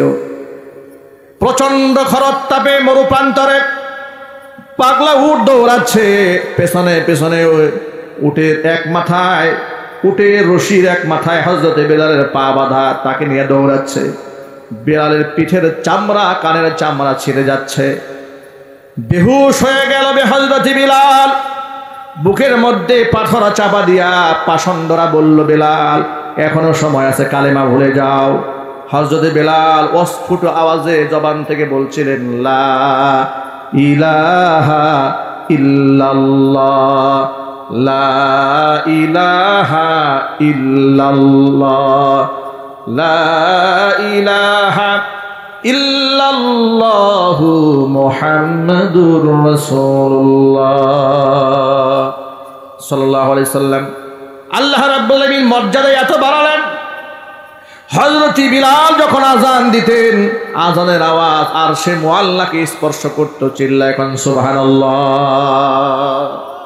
যুবকেরা বোঝাতে চেয়েছি, মুফতি আব্দুল মালিক হাফিজাহুল্লাহ টাকা দিয়ে মানুষের কাছে সম্মানিত হন নাই, সম্পদ দিয়ে হননি, ক্ষমতা দিয়েও হন নাই, লবিং করে ওই চেয়ারেও তিনি যান নাই, কারণ জীবনেও তিনি অ্যাপ্লিকেশন করেন নাই। বরং রাষ্ট্রপক্ষ এদেশের উলামারা চেয়েছিলেন তাকে খতিব হিসেবে নিযুক্ত করতে, প্রস্তাব নিয়ে তার বাড়িতে যাওয়া হয়েছে। জোরে কোন আল্লাহু আকবার। এক বাক্যে জবাব দেয়া বলেন, ইজ্জত দেওয়ার মালিককে? মোহাব্বতের সাথে বলুন, সম্মান দেওয়ার মালিক কে? সুতরাং ইজ্জত সম্মান এটা টাকা পয়সা দিয়ে অর্জিত হয় না, ক্ষমতা দিয়েও হয় না। ক্ষমতা দিয়ে কিছুদিনের জন্য মানুষের কাছ থেকে সম্মান পাওয়ার অভিনয় নেওয়া যায়, কিন্তু প্রকৃত ইজ্জত পাওয়া যায় না। তার প্রমাণ দেখেন, যে সমস্ত ব্যক্তিরা ক্ষমতার জোরে বন্দুকের নল দিয়া 16 বছর টিকেছিল, তাদের সামনে যাওয়া যেত না, তাদের সাথে কথা বলতে দেওয়া হতো না, তারা কারোর সাথে কথা বলতেন না। কথা বলেন। সামনে গার্ড, পেছনে গার্ড, সামনে পেছনে চতুর্দিকে গার্ড আর গার্ড। দাম্ভিকতা এবং অহংকার এমন লেভেলে চলে গিয়েছিল, তারা এই দেশের আলেমদেরকে তুচ্ছ তাচ্ছিল্য করে বলতো, কোথায় তোর জামাত, কোথায় তোর শিবির, কোথায় তোর হেফাজত, কোথায় তোর বিএনপি, আয় খেলা হবে। এই ধরনের দাম্ভিকতা পূর্ণ শব্দ মহান আল্লাহ তাআলা কবুল করেন নাই। খেলা হবে বলে বলে আলেমদের সাথে যারা তামাশা করেছে, খেলা শুরু হওয়া মাত্র দেশ থেকে চোরের মতো তারা পালিয়ে গেছে। কার সাথে খেলবে তোমরা? খেলা হবে বলে এটা ডাক দিয়েছিল, যখন আমরা খেলা শুরু করেছি চোরের মতো পালিয়ে গিয়েছ। চোরের মতোই সারা জীবন থাকতে হবে, কথা বলতে হবে, ঠিক কিনা বলে?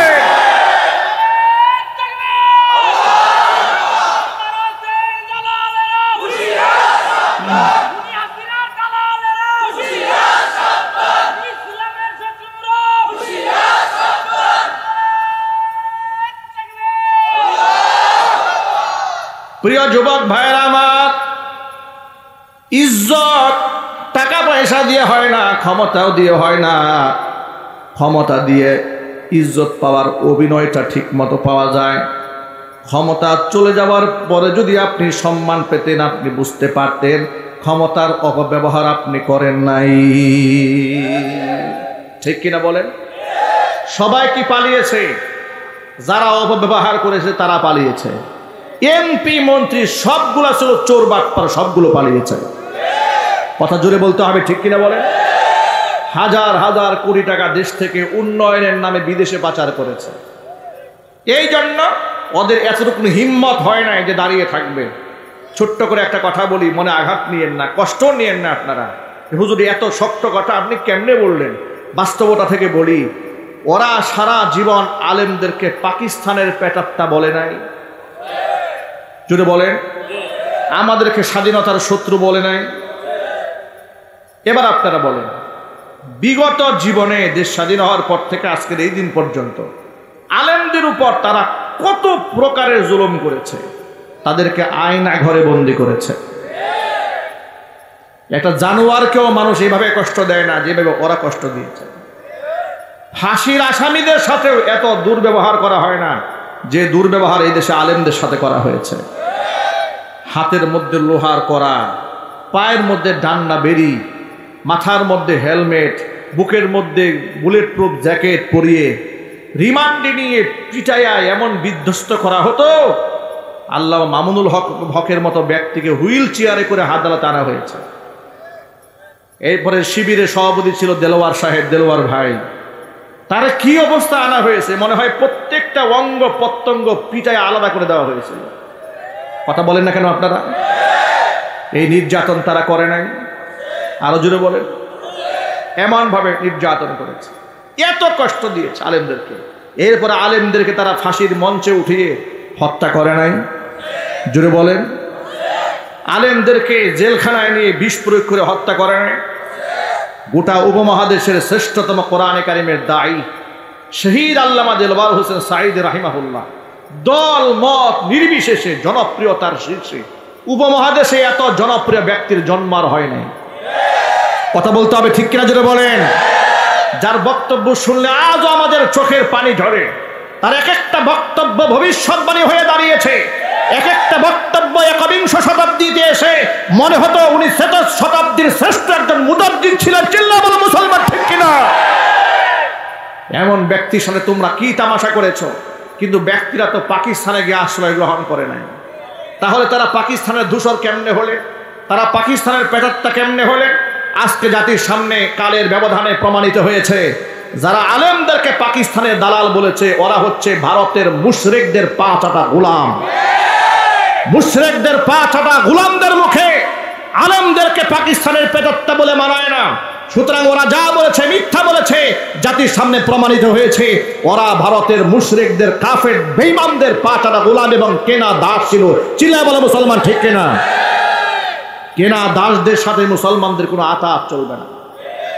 ওরা খুনি। ওরা কি? ওদের একটা পরিচয়, ওরা কি জোরে বলে? ওরা গণহত্যাকারী, ওরা আলেম হত্যাকারী। কথা বলে না কেন? ওরা ছাত্র হত্যাকারী, ওরা লাশকে পুড়ায় দিয়ে বিকৃতকারী। এদের ফাঁসি নিশ্চিত হওয়ার আগ পর্যন্ত এদের পক্ষে যদি কোনো মুসলমান কথা বলে, বুঝতে হবে ও মুসলমানের সন্তান হতে পারে না। কথা বলতে হবে ঠিক কিনা? মুসলমানরা ঐক্যবদ্ধ হয়ে থাকতে চান কারা কারা? আমি দুহাত দেখতে চাচ্ছি।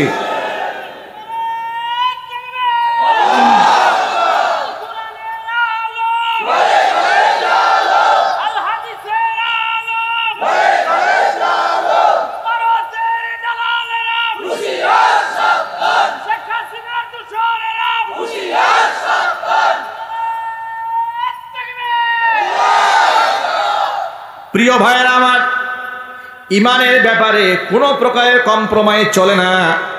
একটা দৃষ্টান্ত আপনাদের সামনে উপস্থাপন করেছি।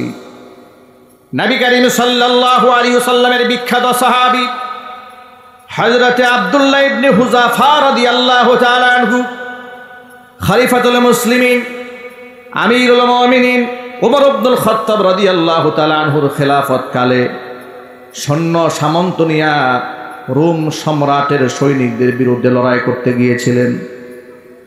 রোম সাম্রাজ্যের লোকেরা আব্দুল্লাহ ইবনে হুযাফা রাদিয়াল্লাহু তাআলা আনহু সহ তাদের সাথী সঙ্গী মুসলিম সৈনিকদেরকে তারা গ্রেফতার করে ফেলে। এবার রোমের সম্রাট আব্দুল্লাহ ইবনে হুযাফা রাদিয়াল্লাহু তাআলা আনহু সহ কাফেলাদেরকে সামনে ডেকে নিয়েছে। ডেকে নিয়ে জিজ্ঞেস করছে, তোমাদের লিডারকে? তারা বলল, আমাদের কোনো লিডার নাই, আমাদের একজন আমির আছে। সুবহানাল্লাহ। বলে আমিরের নাম কি? বলে আমাদের আমিরের নাম হচ্ছে আব্দুল্লাহ ইবনে হুযাফা রাদিয়াল্লাহু তাআলা আনহু। তাকে সামনে আসতে বলো। তাকে সামনে আনা হলো। আব্দুল্লাহ ইবনে হুযাফা রাদিয়াল্লাহু তাআলা আনহু এত সুন্দর হৃষ্টপুষ্ট চেহারার মানুষ ছিলেন, দেখতে যেমন স্ট্রং ছিলেন, চেহারা ফোকাসটা ছিল দারুণ সুন্দর, পরিবারই সৌন্দর্যমণ্ডিত একজন মানুষ। আব্দুল্লাহ ইবনে হুযাফা রাদিয়াল্লাহু তাআলা আনহুকে সে লোভনীয় একটা প্রস্তাব দিল। লোভনীয় প্রস্তাবটা হলো, আব্দুল্লাহ রে, তুমি যদি ইসলাম ধর্ম ছেড়ে দিয়া খ্রিস্টান ধর্ম গ্রহণ করো, তাহলে আমার সুন্দরী মেয়েটাকে তোমার সাথে বিবাহ দিয়ে দেব। আমার সাম্রাজ্যের অর্ধেকটা আমি তোমার নামে লিখে দেব। এত বড় লোভনীয় অফার যদি কোনো মুসলমানদেরকে বর্তমানে দেওয়া হয়, তাহলে কি বলেন আপনারা? প্রত্যাখ্যান করবে? আর বা খুশি ঠেলায় তো লুঙ্গি খুলে যাবে। কথা বলে? সামান্য 2-4-5 লাখ টাকা দিলে বাপ চিনে না, ভাই চিনে না। কথা বলেন? আমি শুনেছি এলাকাতে নাকি অনেক সময় মারামারি হয়, কোন্দল হয়। এগুলো করবেন না ভাই, এগুলো মুসলমানের কাজ নয়। আপনাদের টেটা বল্লম যা আছে কি নাই এলাকায়, এগুলাকে কাজে লাগাবেন, সময় আসতেছে। মুসলমান ভাই ভাই না, মুসলিমরা ঐক্যবদ্ধ হয়ে কুফফারদের সাথে সামনে একটা লড়াই হবে, গাজওয়ায়ে হিন্দ। সেখানে মুশরিকদের সাথে এগুলা প্রস্তুত করে রাখেন আপনারা। কথা বলেন ভাইয়েরা? মুসলিম ভাই ভাই আর লড়াই করবেন না। আজকে ওয়াজে আসছেন, ছোট্ট একটা ওয়াদা করাই দিই ভাই, স্যাক্রিফাইস করেন, আল্লাহর কাছে বিনিময় পাবেন। আল্লাহু রাব্বিল কাবা। মুসলমান একে অপরের সাথে হিংসা রাখতে পারে না, বিদ্বেষ রাখতে পারে না। কোরআন বলেছে রুহামাউ বাইনাহুম, একে অপরের সাথে থাকবে হৃদ্যতাপূর্ণ সম্পর্ক। আশিদ্দাউ আলাল কুফফার, কুফফারদের ব্যাপারে আপনি থাকবেন মারাত্মক কঠিন। আপনার যত টেটা আছে, বর্ষা আছে, দা আছে, খন্তা আছে, শাবল আছে, লাঠি যা আছে, সব ব্যয় করতে হবে কাফেরদের বিরুদ্ধে। সব মুশরিক না, সাধারণ হিন্দু যারা, হিন্দু জনগোষ্ঠী, এদের প্রতি আমাদের কোনো ঘৃণা নাই, এদের প্রতি কোনো রাগ গুসা নাই। কথা বলেন ঠিক কিনা? সাধারণ হিন্দুদের সাথে আমাদের রাগ গুসা আছে। হ্যাঁ, রাগ গুসা কাটে যারা আমাদের মসজিদে হামলা করেছে। কি বলেন? চট্টগ্রামে আমাদের মসজিদকে ওরা ভাঙে নাই, গুজরাটের কসাই খুনি বাবরি মসজিদ ভাঙে নাই। এখনো পর্যন্ত মুসলমানদের দাড়ি ধরে জয় শ্রীরাম স্লোগান দিতে যারা বাধ্য করায়, এদের সাথে আমাদের একটা লড়াই বাকি আছে। আপনি যত ভালো ব্যবহার করেন না কেন এরা আপনাকে ছাড়বে না। ওরা যেহেতু আমাদেরকে ছাড়বে না, আমরাও এদেরকে ইনশাল্লাহ আল্লাহর হস্তে প্রস্তুত আছি এদের জন্য। কথা বলেন যুবকেরা। এলাকার হাতিয়ার যা আছে সব তৈরি করতে হবে ইসলাম এবং মুসলমানদের দুশ্মনদের বিরুদ্ধে লড়াইয়ের জন্য। হাত তোলেন, ওয়াদা করেন আল্লাহর কাছে যে এগুলো আমরা আর আমার ভাইয়ের বিরুদ্ধে ব্যবহার করব না। বলেন না ইনশাল্লাহ। আল্লাহ কবুল করেন। হাত নামান। লোভনীয় প্রস্তাবের কথাই বলতেছিলাম। এত বড় লোভনীয় প্রস্তাব দেওয়া হলো। আব্দুল্লাহ ইবনে হুযাফা রাদিয়াল্লাহু তাআলা আনহুকে বলা হলো, আমার সুন্দরী মেয়েটা তোমার সাথে বিবাহ দেওয়া হবে, রোম সাম্রাজ্য অর্ধেকটা তোমার নামে লিখে দেওয়া হবে, তুমি রাজত্ব করবে, শাসন করবে। আব্দুল্লাহ ইবনে হুযাফা রাদিয়াল্লাহু তাআলা আনহু প্রস্তাব কেমন ভাবে প্রত্যাখ্যান করে লক্ষ্য করেন। তিনি রোমের বাদশাকে সম্বোধন করলেন ইয়া কালবার রোম বলে, মানে হে রোমের কুকুর, হে রোমের কুকুর, তুমি আমাদের এটা কি বললে? আমাকে তুমি ইসলাম ছাড়তে বলেছ। ইসলামের জন্য আমি তো আমার জীবন দিতে প্রস্তুত আছি, ইসলামের জন্য আমি আমার জান দিতে পারি, আমি আমার সম্পদ দিয়ে ফেলতে পারি, দেশান্তরিত হয়ে যেতে পারি, কিন্তু আমি ধর্ম ত্যাগ করতে পারি না। জোরে করেন সুবহানাল্লাহ। যখন দেখলো লোভ দেখিয়ে কোনো কাজ হচ্ছে না, তখন ভয় দেখাই দিল। ভয়টা কি? ফুটন্ত তেলের মধ্যে তার সাথী সঙ্গী কিছু ওদেরকে কয়েকজনকে ফেলে দেওয়া হলো। ফুটন্ত তেলের মধ্যে ফেলে দেওয়ার সাথে সাথে মুহূর্তের মধ্যে তার কিছু সাথী কঙ্কালে পরিণত হয়ে গেল, শাহাদাত বরণ করে জমিন থেকে বিদায় হয়ে গেল। এরপরে হযরত আব্দুল্লাহ ইবনে হুযাফাকে টেনে হিসড়ে জামা কাপড় ছিঁড়ে ফুটন্ত তেলের সামনে যখন আনা হয়েছে, আব্দুল্লাহ ইবনে হুযাফা চোখের পানি ছেড়ে কান্নায় ভেঙে পড়লেন। প্রহরী দারোয়ান যারা ছিল, কারারক্ষী যারা ছিল, তারা মনে মনে ভাবলো আব্দুল্লাহ ভয় পেয়ে গেছে, এখন বোধহয় রাজি হয়ে যাবে। বাদশার কানে আওয়াজ দেওয়া হলো, বাদশা, আব্দুল্লাহ তো কাঁদতেছে। বাদশা বলল, তাই নাকি? আমার সামনে নিয়ে আসো। বাদশার সামনে নিয়ে যাওয়া হলো। বাদশা বলল, নিশ্চয় তুমি ধর্মান্তরিত হবে। বাদশাকে ডাক দিয়া আব্দুল্লাহ ইবনে হুযাফা রাদিয়াল্লাহু তাআলা আনহু বলেন, যারা জীবন দিতে প্রস্তুত তারা ধর্মান্তরিত হতে পারে না। জোরে কোন সুবহানাল্লাহ। বাদশা বলল, তাহলে তোমার চোখে পানি কেন? আব্দুল্লাহ ইবনে হুযাফা রাদিয়াল্লাহু তাআলা আনহু বলছেন, আমার চোখের পানি এটা দুঃখের পানি নয়, এটা একটা আফসোসের পানি, এটা ভয়ের পানি নয়। কিসের আফসোস? বাদশার সামনে আব্দুল্লাহ ইবনে হুযাফা বলছেন, আমি আমার নবীজির মুখে শুনেছি, একবার যদি কেউ দুনিয়া থেকে বিদায় হয়ে যায়, শাহাদাতের মৃত্যুর মাধ্যমে হোক কিংবা স্বাভাবিক মৃত্যুর মাধ্যমে হোক, দুনিয়াতে তাকে আর ফিরিয়ে দেওয়া হয় না। আমার চোখের মধ্যে পানি, আমি আফসোসে কাঁদতেছি, হারে আল্লাহর দ্বীনের জন্য, ইসলামের জন্য আমার শুধুমাত্র কেবলমাত্র একটা জান আজকে শহীদ হবে। আল্লাহ তাআলা যদি আমাকে 1000 প্রাণ দিতেন, আমি আল্লাহর কসম, আল্লাহর সন্তুষ্টির জন্য 1000 প্রাণ আমি জীবন্ত এই ফুটন্ত তেলে ছবি দিতাম। আমি যে পারলাম না, মাত্র একটা জান আমার যাবে, এই দুঃখে কাঁদতেছি। আল্লাহু আকবার বলে। প্রিয় ভাইরা, জীবন দেওয়াটাকে আল্লাহর পথে যারা গৌরব মনে করে, তাদেরকে আপনি কি দিয়ে ভয় দেখাবেন? কি দিয়ে ভয় দেখাবেন? যারা আল্লাহর পথে চলে, আল্লাহর কথা বলে, আল্লাহকে ভালোবেসে সপেছে জীবন, তাদের কিসের ভয়? কে করে পরাজয়? শহীদি তামান্নাতে নাচে তার মন। ঠিক কিনা বলেন? হাসনা হেনার ঘানে ভুলে না হৃদয় তার, কালিমার মিশক মাখা হৃদয় রয়েছে যার। হাসনা হেনার ঘ্রাণে ভুলে না হৃদয় তার, কালিমার মিশক মাখা হৃদয় রয়েছে যার।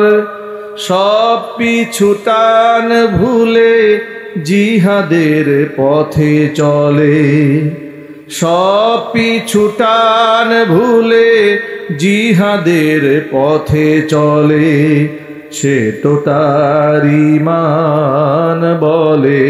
যারা আল্লাহর পথে চলে, আল্লাহর কথা বলে, আল্লাহকে ভালোবেসে সপেছে জীবন, তাদের কিসের ভয়, কে করে পরাজয়, শহীদি তামান্নাতে নাচে তার মন।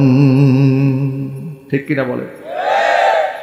যুবক ভাইয়েরা আমার, আব্দুল্লাহ ইবনে হুযাফা রাদিয়াল্লাহু তাআলা আনহু এই ঈমান দীপ্ত কথা শুনে রোম সম্রাটের তাখতে তাউস থরথর করে কেঁপে উঠল। রোম সম্রাট আব্দুল্লাহ ইবনে হুযাফাকে ডাক দিয়ে বলে, আব্দুল্লাহ রে, তোমাকে আমি মারতে চাই না, একটা মাত্র প্রস্তাব যদি গ্রহণ করো তাহলে তোমাকে সহ তোমার সাথী সঙ্গী সকলকে আমি মুক্ত করে দেব। শর্তটা কি, কন্ডিশনটা কি? কন্ডিশন হলো, তুমি আমার সামনে আসবে, তোমার কপাল ধরে আমাকে একটা চুমা দেওয়ার সুযোগ করে দিবে। আহলে কিতাবের সদস্য খ্রিস্টান মুসলমানের ঈমানি শক্তি দেখে তার সামনে নড়বড় হয়ে গিয়েছে। চিল্লা এখন সুবহানাল্লাহ। হযরতে আব্দুল্লাহ ইবনে হুযাফার কপাল ধরেছে, চুমা খেয়েছি। সাথী সঙ্গীদেরকে নিয়ে হযরতে আব্দুল্লাহ ইবনে হুযাফা মদিনায় ফিরে এলেন। মদিনায় ফিরে আসার পরে ওমর রাদিয়াল্লাহু তাআলা আনহুর সামনে যখন উপস্থিত হলেন, তিনি অবাক হয়ে গেলেন, কারণ তিনি জানতে পেরেছিলেন তারা বন্দী হয়েছে। বন্দী হওয়া মানে নিশ্চিত শাহাদাত। তারা কেমনে মুক্ত হলেন জানতে চাইলেন। ইতিহাস তার সামনে বর্ণনা করা হলে হযরত ওমর রাদিয়াল্লাহু তাআলা আনহু নিজে মিম্বার থেকে উঠে গেলেন। মিম্বার থেকে উঠে আব্দুল্লাহ ইবনে হুযাফা রাদিয়াল্লাহু তাআলা আনহুকে বুকের সাথে জড়াই ধরে তার কপালের মধ্যে চুমা খাইলেন। তিনি বললেন, সমস্ত মুমিন মুসলমানদের উচিত আব্দুল্লাহ ইবনে হুযাফার কপাল ধরে চুমু খাওয়া। আমার বন্ধুগণ, যুবক ভাইদেরকে আমি সবক বুঝাতে চেয়েছি। যুবক ভাইরা, মুমিন মুসলমান তো এমন হবে, তাকে কোনো লোভ তাকে কাবু করতে পারবে না, কোনো ভয়ও তাকে কাবু করতে পারবে না। তার মনের মধ্যে চিরন্তন জান্নাতের লোভ আছে, আশা আছে। লোভ তো আমার থাকতেই হবে, দুনিয়ার সেই লোভ নয়। আমার লোভ হচ্ছে জান্নাতুল ফেরদাউস। আমার ভয় একমাত্র আল্লাহর সামনে। আমার আল্লাহ আমার উপর যদি নারাজ হয়ে যান, এই জীবনের কোনো মূল্য থাকবে না। এই জন্য আমাকে ভয় করতে হবে একমাত্র সৃষ্টিকর্তা আল্লাহ রব্বুল আলামিনকে। আল্লাহর ভয় যার অন্তরে আছে, বাতিলের ভয় তার অন্তরে জায়গা নিতে পারে না। যুবক ভাইরা, যৌবনকালের সময়টা নষ্ট করবেন না। ফেসবুকের মধ্যে পর নারী দেখে কিংবা হোয়াটসঅ্যাপ ভাইবারে মেসেঞ্জারে নারীদের সাথে অবৈধ সম্পর্ক রেখে ঈমানকে দুর্বল করবেন না। কসম আল্লাহ, আপনার অনেক দাম আছে আল্লাহর কাছে। নবী করিম সাল্লাল্লাহু আলাইহি ওয়াসাল্লাম বলেছেন, সাবাতুন ইউজিল্লুহুমুল্লাহু ফি জিল্লিহি ইয়াওমা লা জিল্লা ইল্লা জিল্লু। আল্লাহর আরশের ছায়া ছাড়া যেদিন আর কোনো ছায়া থাকবে না, সেদিন 7 শ্রেণীর মানুষকে আল্লাহ তাআলা আরশের ছায়াতলে স্থান দিবেন। 1 নাম্বার, ইমামুন আদিলুন, ন্যায়পরায়ণ শাসককে আল্লাহ স্থান দিবেন। 2 নাম্বার হচ্ছে ওয়াশাবুন নাশাআ ফি ইবাদাতিল্লাহ, ওই যুবক, যে যুবক তার যৌবনকাল আল্লাহর বন্দেগীতে কাটিয়ে দিয়েছে। জোরে বলেন সুবহানাল্লাহ। যুবক ভাইরা আমার, আমরা আল্লাহর পথের সৈনিক হতে চাই, আমরা শয়তানের লাঠিয়াল বাহিনী হতে চাই না। ঠিক কিনা বলেন? আল্লাহর নবী রাহমাতুল লিল আলামিন বলেছেন, পরনারীর প্রতি নজর পড়ার পরে যেই যুবক তার চক্ষুকে আল্লাহর ভয়ে নিম্নগামী করে রাখে, ওই যুবককে আল্লাহ তাআলা ঈমানের স্বাদ আস্বাদন করার তৌফিক দান করেন। ঈমানের মজা পান তিনি। আর মায়েরা বোনদেরকে বলছি, মায়েরা বোনেরা, আল্লাহ তাআলা আপনাদেরকে অনেক ইজ্জত দিয়েছেন, নিজেকে সস্তা বানাবেন না। টিকটক আইডি খুলে নিজেরা এই সমস্ত ঠুট মিলিয়ে গান পরিবেশন করে ভোগ্য পণ্যে পরিণত হবেন না, সস্তায় পরিণত হবেন না। যারা এগুলা করে তাদের সাথে রাস্তাঘাটে এই যে টিস্যু পেপার পরে থাকে, কোনো পার্থক্য নাই। যদি বলতে হবে, ঠিক কিনা বলেন? আপনারা বলেন, যারা এই সমস্ত কর্মকাণ্ড করে বেড়ায় তাদের সাথে কি কোনো স্বামী সংসার করতে চায়? চিল্লায় বলেন, করতে চায়? অবৈধ প্রেম ভালোবাসা করে আপনাকে অল্প কিছুদিনের জন্য তারা ভোগ করতে চায়, কিন্তু আপনাকে সঙ্গী হিসাবে কেউ নিতে চায় না। একটা বেনামাজিও টিকটকার মানুষকে বিবাহ করতে চায় না। কথা বলেন, ঠিক কিনা? আমাকে অনেক যুবকেরা বলে, হুজুর দেশ বিদেশ আপনি ঘুরেন, আমার জন্য একটা দিনদার পাত্রীর সন্ধান দেন। সুবহানাল্লাহ। খোঁজ খবর নিয়ে দেখি যে যুবক দিনদার পাত্রী বিবাহ করতে চায়, উনি আবার 5-7টা প্রেম করে বেড়াচ্ছে। মজার ব্যাপারটাকে এখানে, নিজে প্রেম করে 5টা। মনে রাখবেন যুবক, নিজে যদি 5টা প্রেম করেন, কপালে এমন বউ জুটবে যিনি 10টা সার্টিফিকেট নিয়ে আসছেন। কথা বলে না কেন? আচ্ছা, আপনি যদি ভালো না হন, আপনি ভালো কেমনে আশা করেন? ঠিক কিনা বলেন? কোরআনে কারীমের মধ্যে সূরা নূরের মধ্যে আল্লাহ বলেছেন, আল খাবিসাতু লিল খাবিসিনা ওয়াল খাবিসুনা লিল খাবিসাত ওয়াত তাইয়িবাতু লিত তাইয়িবিনা ওয়াত তাইয়িবুনা লিত তাইয়িবাত।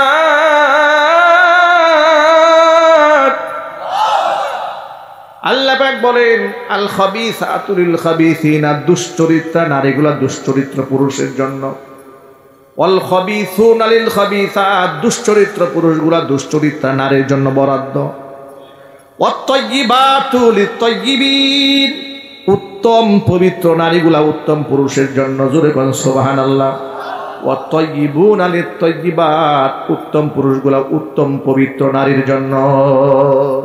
সামনে যে যুবকেরা আছেন, উত্তম নারী পবিত্র রানী জীবনে আসুক, এটা চান নাকি তসলিমা নাসরিন মার্কা চান?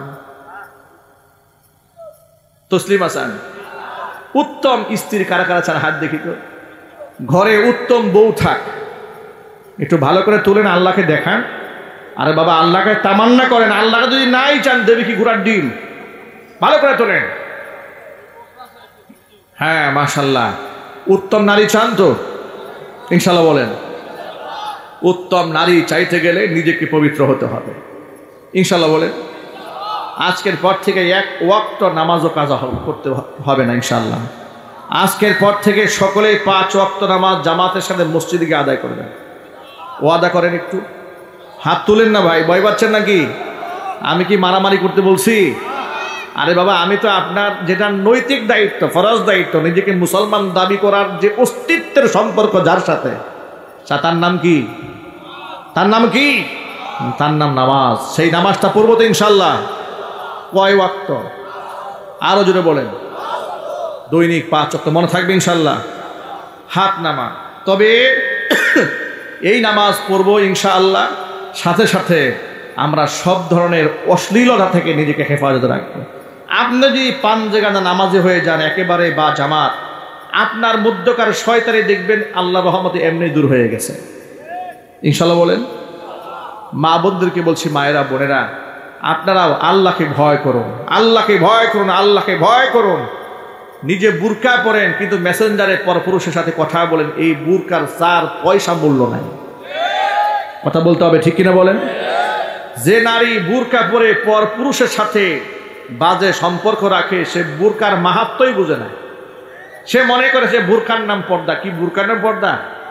পর্দার উদ্দেশ্য হচ্ছে পরপুরুষ থেকে নিজেকে আড়াল রাখা।